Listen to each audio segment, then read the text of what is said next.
we have to opine on ESG. The transition rating, I would like to commend SEBI that it's a very good approach and initiative because India is a country where transition is required, and not just net zero transition but also an improvement in the entire ESG profile, wherein we have promoters of big companies who probably don't know E stands for energy or environment or what. So we have the entire spectrum.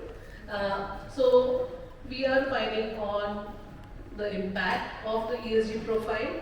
We are also opining on transition, whether how you've been able to transition, and we are giving a score on that.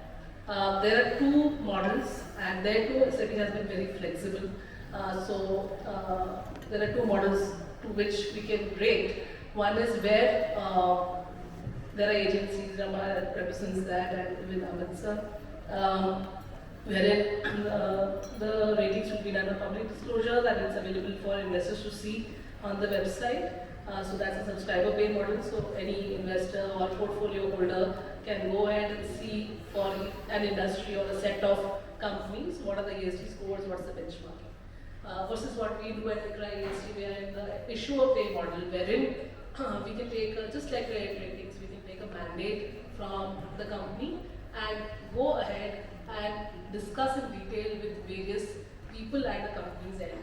So this will be EHS, this will be HR, this will be CSR, this will be risk, depending on the kind of business they are in. And look at each aspect and then score them on ESG. So the gap between the fact that disclosures may not be of very great quality, that is where we can also come in and talk to the company and understand what is happening. Actually, so both options are there to cover the entire market. SEBI has started that, and we see a good future for ratings. Many times people try to compare it with how it has gone with credit ratings versus now. ESG ratings is a very new market. So we expect that investors see value in it and start assigning some incentive, but a tangible incentive or benefit is yet to come about. Let's see how it goes. Any questions?